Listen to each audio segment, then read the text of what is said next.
ठाणे शहरामध्ये तुम्ही हे करताय आणि आता हळू-हळू ते पसरत जाणार. मग बाकीच्या शहरांनी पण विचारणा केली असेल ना, की आम्हाला पण येऊन हे करून द्या? बाकीच्या शहरांनी विचारणा केलेली आहे, पण कसं आहे, की तिकडे आम्हाला तो सेटअप चालू करायचा हां. आणि तो जाऊन तिकडे मॅनेज करायचा. असं नाही की आम्ही अ, विचारच करत नाही आहोत. आता कल्याणमध्ये पण असा एक हं. प्रोजेक्ट चालू करायचा आमचं आहे विचार. डिस्कशन्स चालू आहेत. तसंच पनवेलमध्ये पण ॲक्चुअली कसं आहे माहिती आहे का, की आमच्या ह्या प्रोजेक्टवरती आम्ही ऑलरेडी नवी मुंबईमधनं कचरा गोळा करतो.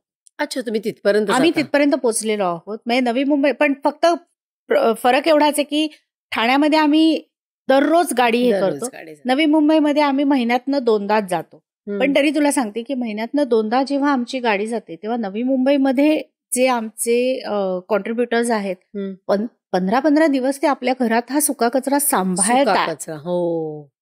म्हणजे कुठेही अशी आम्हाला कंप्लेंट येत नाही, की अरे असं आम्ही कचरा घरात कसा ठेवू. 15-15 दिवस सांभाळतात, कारण आम्ही महिन्यातनं 2दाच तिथे नवी मुंबईला गाडी पाठवतो आणि तिकडनं आणतो.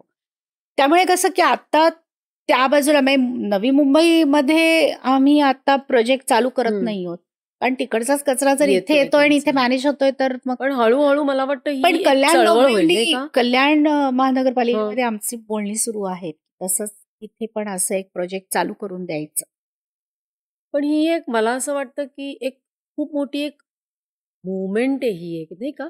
चळवळ आहे ती. नक्कीच आहे. समाज नक्कीच आहे. परिवर्तनाची, ज्याच्यामध्ये तुमचं हेल्थ आहे, हायजीन आहे, तुमचं रिहॅबिलिटेशन तुम्ही जे करताय नक्कीच आहे. आणि ही पसरणार आहे आता आणि पसरणार म्हणजे कारण की ती आज जरुरी आहे फार मोठी. फार मोठी समाजाला गरज आहे याची आणि हे इतक्या यशस्वीपणे तू करतेस.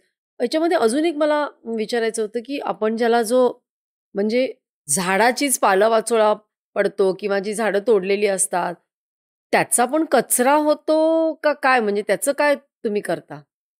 ऍक्च्युली आता कसं होतं की ठाणे शहरामध्ये पावसाळ्याच्या वेळेला झाडं तोडली जातात किंवा झाडाचं कटिंग होतं किंवा काही झाडं पावसामध्ये वादळामध्ये पडतात. उन्मळून पडलेली असतात. म्हणून.